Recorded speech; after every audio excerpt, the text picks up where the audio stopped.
네, 오늘은 아비나답의 집이라는 제목으로 말씀을 전하겠습니다. 언약궤가 블레셋 지방에 7개월 있다가 다시 이스라엘 땅으로 돌아갔는데요. 처음에 벳세메스라는 곳에 들어갔는데 벳세메스 사람들이 호기심이 발동해서 언약궤를 들여다보다가 70명이 죽는, 어떤 사본에는 5만 70명이라고 기록되어 있습니다. 어쨌든 많은 사람들이 죽임을 당하는 그런 심판을 받게 됩니다. 그래서 벳세메스 사람들이 언약궤를 가져가라고 해서 언약궤가 기럇 여아림에 왔는데요.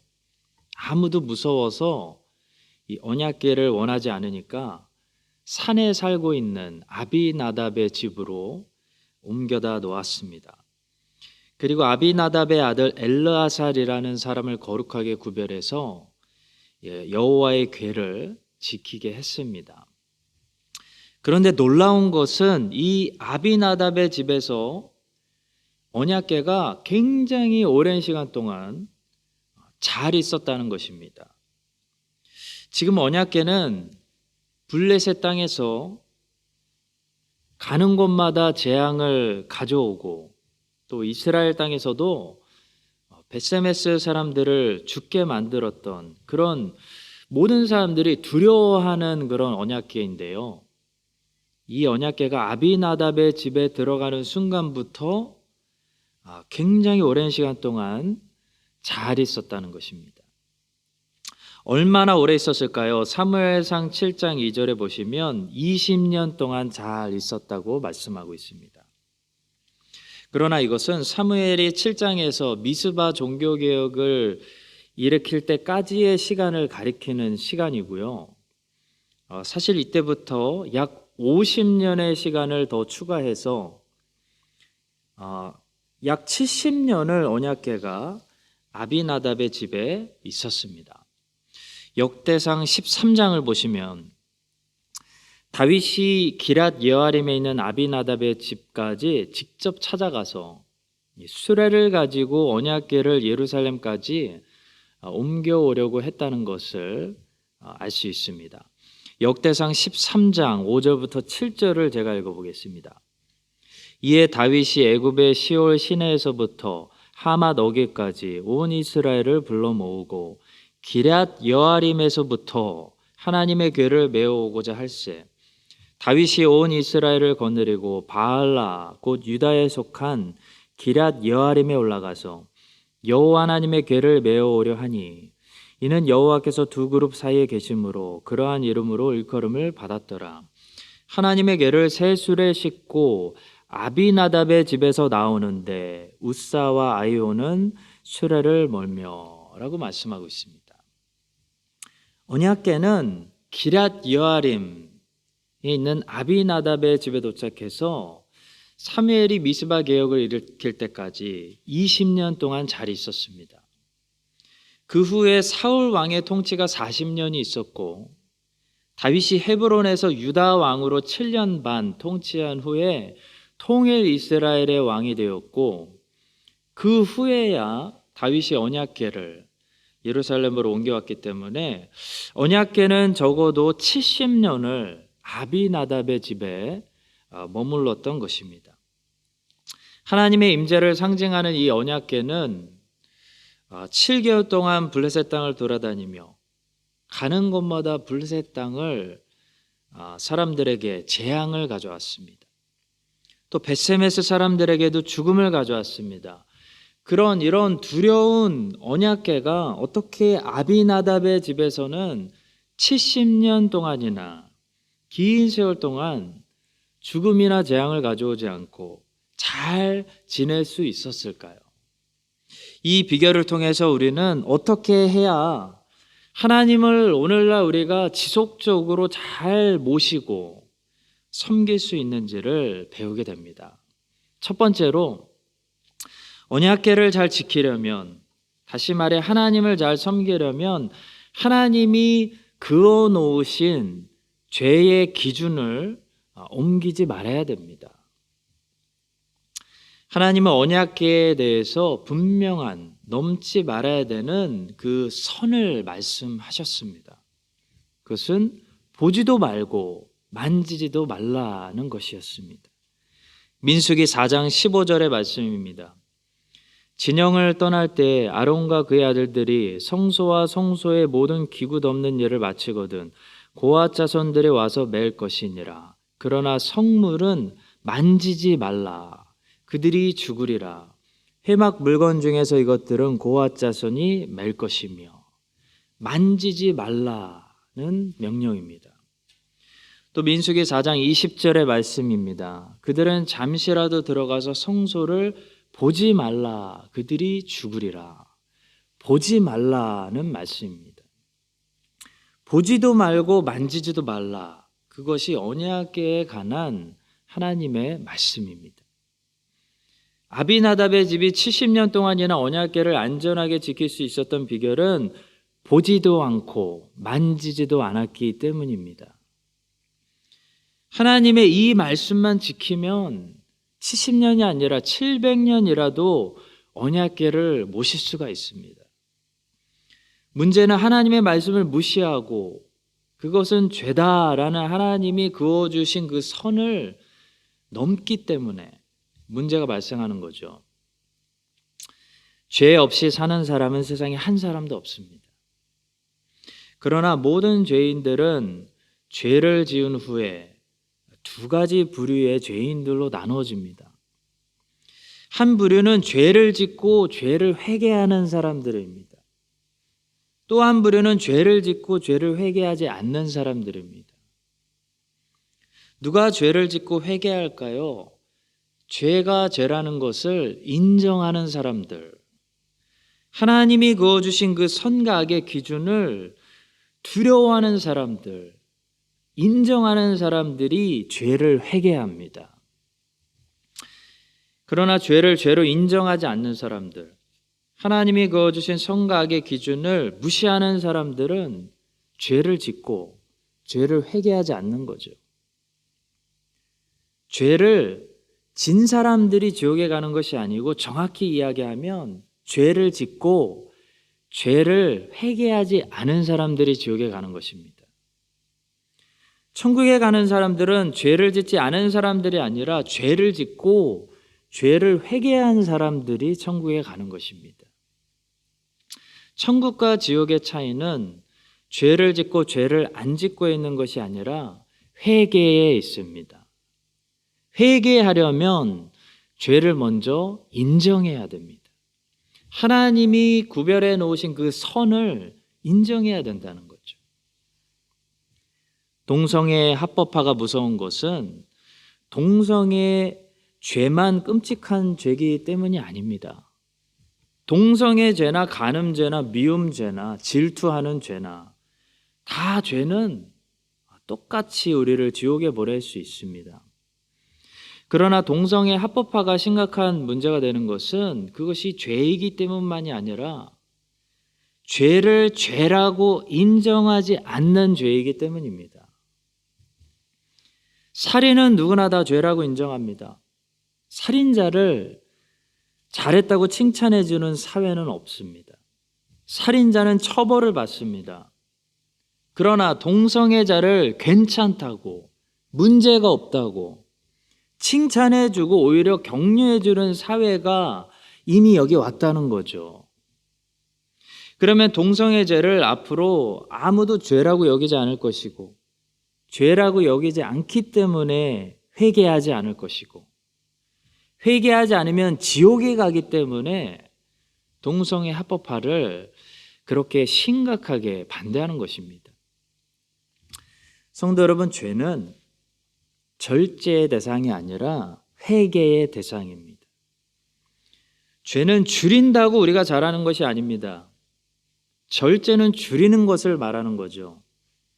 하루에 4끼를 먹던 사람이 하루에 3끼만 먹는 거, 줄이는 거, 그것이 절제입니다. 그러나 회개는 끊는다는 것을 말합니다. 오른눈을 빼버리고 오른손을 잘라내는 거, 그것이 회개입니다. 물론 우리는 끊은 다음에도 또 그 죄로 돌아갈 때가 많습니다. 그러나 그렇다고 해서 죄를 한순간도 우리가 절제 대상으로 생각하면 안 된다는 거죠.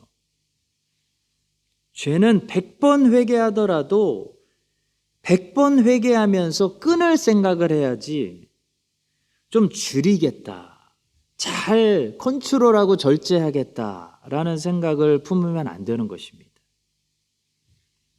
베스메스 사람들은 딱 한 번 언약궤를 들여다봤는데 죽임을 당했습니다. 어째서 딱 한 번 들여다봤는데 하나님이 5만 70명을 죽이실 수 있을까요? 왜 그럴까요? 그것이 죄이기 때문입니다. 언약궤를 들여다보는 것이 죄이기 때문입니다. 죄는 절제의 대상이 아니기 때문입니다. 죄는 숫자가 중요한 것이 아닙니다. 숫자를 줄인다고 되는 것이 아니기 때문입니다. 하와는 딱 한 번 선악과를 먹었는데 그 한 번 먹은 것 때문에 영생을 잃었습니다. 왜 그렇죠? 선악과를 먹는 것이 죄였기 때문입니다. 우리는 다시는 죄를 짓지 않을 생각으로 매번 회개하고 살아가야 됩니다. 그러다가 육신이 연약하여 또 죄를 짓게 되면 또다시는 죄를 짓지 않을 생각으로 또 회개해야 되는 것입니다. 그런 생각으로 늘 죽을 때까지 죄를 회개하는 삶을 살아가야 되는 것이지, 죄를 절제하고 줄이겠다는 생각으로 만족하면 안 되는 것입니다.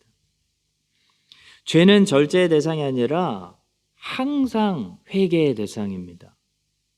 죄는 100번 안 하다가 한 번만 들여다봐도 죄입니다. 베스메스 사람들이 언약궤를 모시는데 실패했던 이유는 한 번만 보자라고 생각했기 때문입니다. 아비나답의 집안이 70년 동안 언약궤를 안전히 모실 수 있었던 것은 한 번도 언약궤를 들여다보지 않고 한 번도 언약궤를 만지지 않았기 때문입니다. 나중에 아비나답의 아들 우사가 다윗이 수레를 통해서 언약궤를 잘못 운반했을 때 언약궤를 평생 처음으로 한 번 만졌는데요, 그 자리에서 죽음을 당했습니다. 성도 여러분, 어떻게 해야 우리가 하나님을 잘 모시면서 살 수 있을까요? 오늘 말씀을 통해서 우리가 어떤 레슨을 배울까요? 죄를 먼저 죄로 분명히 인정해야 됩니다. 하나님이 말씀하신 그 기준을 알아야 되고, 그 기준을 옮기려거나 무시하거나 넘으려고 하면 안 된다는 거죠. 여러분과 제가 육신이 연약하여서 혹시 죄를 짓는다면 우리는 매번 다시는 그 죄를 짓지 않을 각오로 진심으로 회개하고 그 죄를 끊어낼 생각을 해야지, 죄를 줄일 생각을 하면 안 되는 것입니다. 많은 사람들이 죄를 절제의 대상이라고 생각합니다. 많은 사람들이 죄를 줄인다고, 덜 짓는다고, 잘하고 있다고 생각합니다. 그러나 그렇지 않습니다. 죄는 한 번만 져도 우리를 지옥으로 보낼 수 있습니다. 우사는 평생 한 번 언약궤를 만졌다가 죽임을 당했습니다. 베스메스 사람들은 한 번 언약궤 안을 들여다봤다가 죽임을 당했습니다. 여러분과 제가 죄를 회개의 대상으로 생각하고 매번 죄를 지을 때마다 매번 다시는 이 죄를 짓지 않겠다는 각오로 죄를 끊어내고 또 잘라내서 또 회개할 수 있는, 그렇게 평생에 우리가 죄 없이 살 수는 없기 때문에 평생에 죄를 애통하며 진정으로 회개하는 삶을 살아갈 수 있게 되기를 예수 그리스도의 이름으로 간절히 축복합니다. 그렇게 죄를 회개하는 사람이 하나님을 모시고 살 수 있습니다. 두 번째로, 아비나답의 집이 70년 동안 언약궤를 지킬 수 있었던 비결은 끝까지 섬기는 인내가 있었기 때문입니다. 하나님을 잘 섬기려면 반드시 요구되는 것이 또 한 가지 있는데요. 바로 인내입니다. 인내가 없으면 하나님을 절대로 섬길 수가 없습니다. 왜냐하면 하나님을 섬긴다는 것은 정말 여러분과 제가 어떻게 해야 되냐면 끝까지 순종해야 되기 때문입니다. 평범한 사람들과 비범한 소수의 차이는 중간에 있는 그 노력에 있지 않고 시작과 끝 마무리에 있다고 합니다. 아인슈타인, 빌 게이츠 이런 사람들과 평범한 사람들의 차이는 의외로 중간에 있는 노력에 있지 않다는 거죠. 중간에 있는 노력을 보면 전교 1등 하는 아이나 반에서 10등 하는 아이나 큰 차이가 없다는 것입니다. 비슷하다는 겁니다. 그런데 평범한 사람들과 비범한 사람들이 눈에 띄게 차이를 만드는 것이 있는데요. 바로 시작과 마무리 부분입니다. 비범한 사람들은 무엇이든지 쉽게 시작하고 끝까지 해내는 습성을 가지고 있습니다. 반에서 10등 하는 아이가 6시부터 공부해야지, 조금만 더 있다가 해야지 라고 생각할 때 전교 1등은 어떻게 하냐면 이미 책을 들고 있다는 거죠. 앞서가는 사람들의 특징은 무슨 일이든지 쉽게 시작한다는 것입니다. 공부 못하는 아이들은 공부하기 전에 책상도 치워야 되고 기분도 좋아야 되고 심지어 날씨도 좋아야 됩니다. 근데 공부 잘하는 아이들이 가지고 있는 공통점이 있는데요. 쉽게 시작한다는 거죠. 쉽게 다시 책상에 앉습니다. 쉽게 다시 책을 붙잡습니다. 시작이 쉽다는 것입니다. 그래서 시작이 반이다. 요즘은 시작이 전부다라는 그런 말도 있더라고요. 그리고 또 중요한 것이 끝 마무리입니다. 세상을 바꾸고 세상을 리드하고 있는 사람들이 가지고 있는 공통점이 있는데요. 끝까지 한다는 거죠. 마무리를 한다는 겁니다. 중간에 포기하지 않는다는 것입니다. 거기서 성적이 차이가 납니다. 거기서 인생이 차이가 납니다. 세상 일도 그런데요. 하물며 하나님을 섬기는 일은 얼마나 우리가 더 부지런해야 되고 얼마나 더 잘해야 되고 얼마나 더 끝까지 해야 될까요? 성경은 인내를 최고로 마지막에 성도가 얻을 수 있는 최후의 덕목이라고 가르치고 있습니다. 많은 사람들이 사랑이 우리의 최종 목표라고 생각하는데요. 사랑은 우리의 최종 목표가 아니라 인내가 최종 목표입니다. 성경은 사랑이 최고 좋은 것, 베스트라고 말하고 있지, 사랑이 우리가 최후에 얻는 것, 라스트라고 말하고 있지 않습니다. 사랑은 최고 좋은 것입니다. 사랑보다 더 좋은 것은 없습니다. 사랑은 제1입니다. 첫 번째 것입니다. 그러나 사랑은 제일 마지막에 배우게 되는 덕목이 아니라는 거죠. 사랑을 최후에 배우는 사람은 비참한 사람입니다. 인생 잘못 산 겁니다. 사랑은 오히려 제일 처음부터 배워야 되는 첫 번째 열매, 덕목입니다. 사랑 없이 크리스찬은 아무것도 하지 말아야 됩니다. 우리는 사실 사랑부터 배웁니다. 초신자는 어떤 사람이죠? 하나님의 사랑을 깨닫고 하나님의 사랑이 넘치는 사람입니다. 그러나 우리가 신앙생활을 평생 잘해서 평생 이 경주를 달렸을 때 그 최후에 배우는 덕목이 있는데요. 그 덕목은 인내라는 거죠. 마지막에 우리 모두가 올라가야 할 그 최후의 경지는 어디냐면 인내라는 것입니다. 바울은 로마서 5장에서 환난이 우리에게 인내를 만든다고 말합니다. 로마서 5장 3절과 4절입니다. 다만 이뿐 아니라 우리가 환난 중에도 즐거워하나니 이는 환난은 인내를, 인내는 연단을, 연단은 소망을 이루는 줄 알미로다.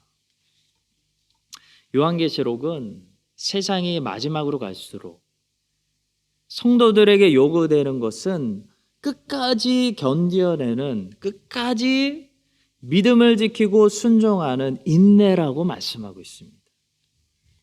요한계시록 13장 10절입니다. 사로잡힐 자는 사로잡혀갈 것이요 칼에 죽을 자는 마땅히 칼에 죽을 것이니 성도들의 인내와 믿음이 여기 있느니라. 또 요한계시록 14장 12절입니다. 성도들의 인내가 여기 있나니 그들은 하나님의 계명과 예수에 대한 믿음을 지키는 자니라. 또 요한계시록 성경의 마지막 책과 마찬가지로 종말론에 대해서 말씀하는 마태복음 24장과 25장에서도 우리 주님은 우리에게 끝까지 견디는 인내를 요구하고 계십니다. 마태복음 24장 13절입니다. 그러나 끝까지 견디는 자는 구원을 얻으리라. 성도 여러분, 사랑은 시작입니다. 사랑은 기본입니다.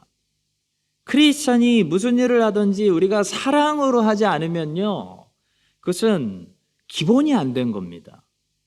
그것은 하나님이 기뻐 받으시는 열매가 될 수가 없습니다. 사랑은 기본으로 모든 일을 우리는 사랑으로 해야 됩니다.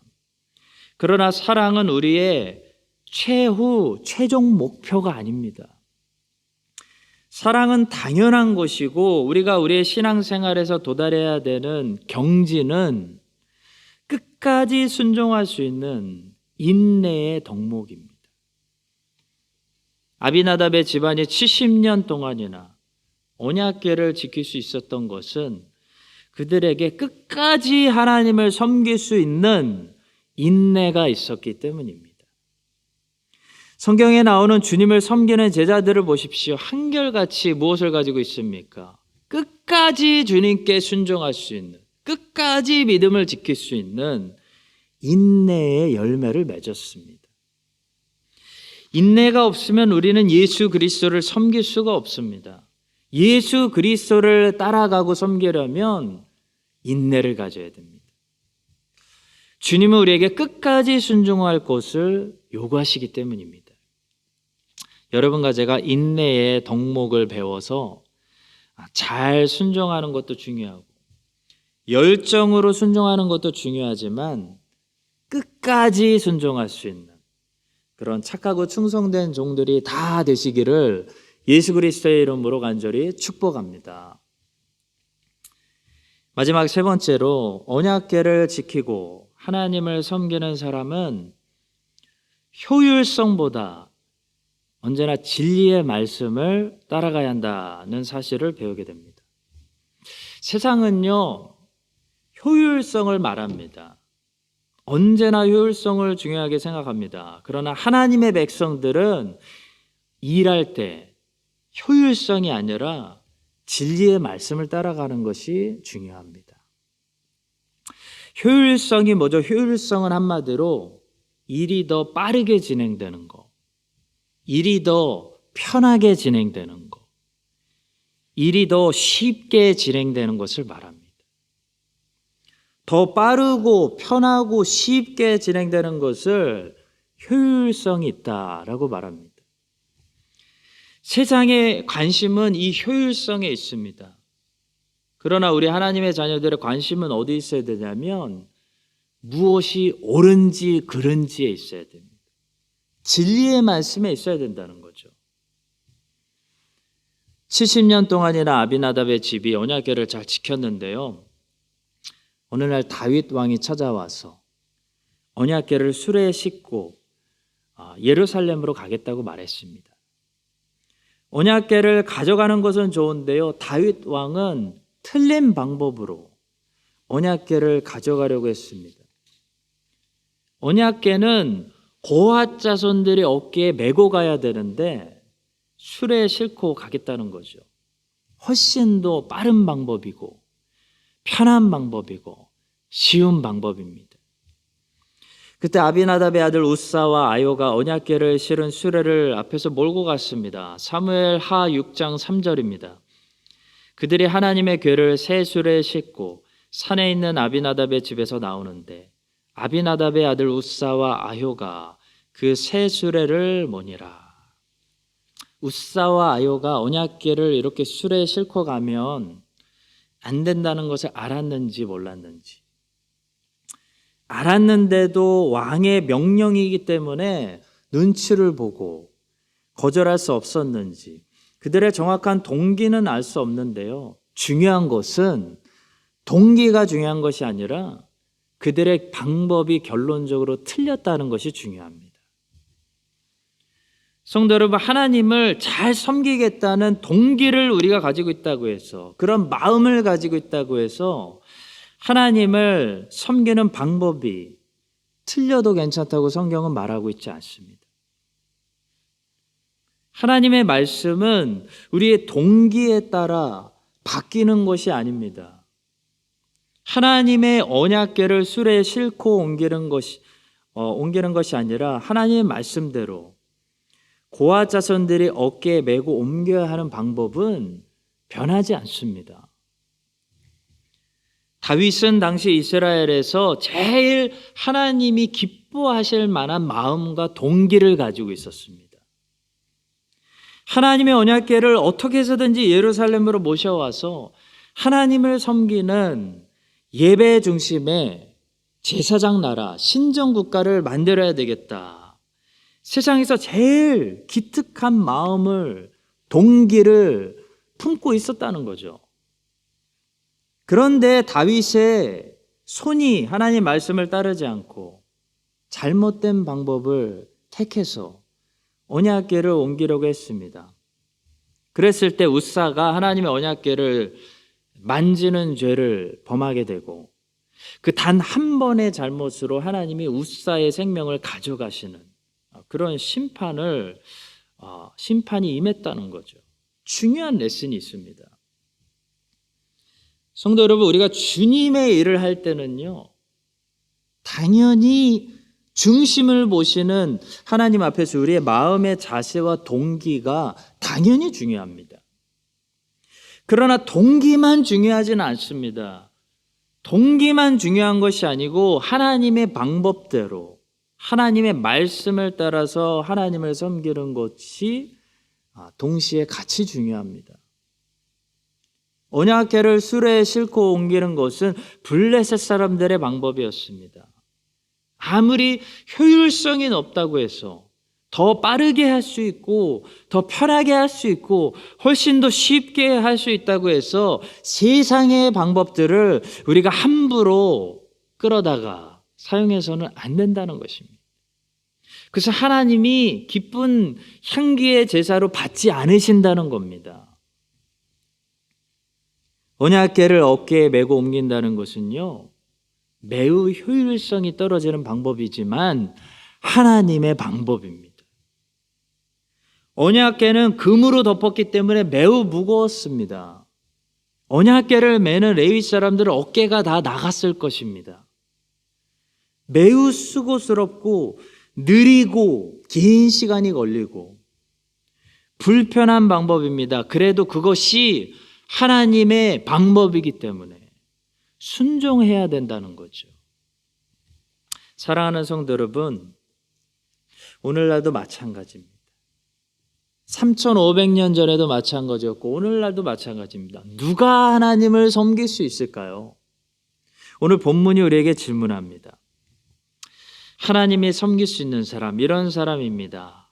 하나님이 그어주신 죄의 기준을 두려워하는 사람. 그래서 날마다 그 기준을 보며 회개하는 사람, 진심으로 회개하는 사람, 인내를 가지고 끝까지 하나님께 순종할 수 있는 사람, 육신의 눈으로 보기에는 고생스럽고 느리고 불편하더라도 하나님의 방법을 고집하는 사람, 그런 사람이 오늘날도 3,500년 전이나 오늘이나 거룩하신 하나님을 모시고 살 수 있는 사람입니다. 여러분과 제가 70년 동안 언약궤를 잘 지켰던 이 아비나답의 집처럼 평생에 이런 마음으로, 이런 자세로 하나님을 잘 섬기고 모시는 사람, 그런 거룩한 백성들 다 되시기를 예수 그리스도의 이름으로 간절히 축원합니다. 기도하겠습니다. 거룩하신 하나님, 하나님의 언약궤를 잘 지켰던 아비나답의 집처럼 저희들도 하나님의 임재를 잘 모시고 평생에 잘 지키는 거룩한 종들 다 되게 하여 주시옵소서. 하나님이 그어주신 그 죄의 기준을 보며 두려움을 인식하고 날마다 끊어내고 죄를 회개하는 삶을 살게 하여 주시고 인내를 가지고 하나님께 끝까지 순종하게 하시며 하나님의 방법이 세상에서 효과적이지 않더라도 고집하는 그런 착하고 충성된 종들이 되게 하여 주시옵소서. 예수 그리스도의 이름으로 기도합니다. 아멘.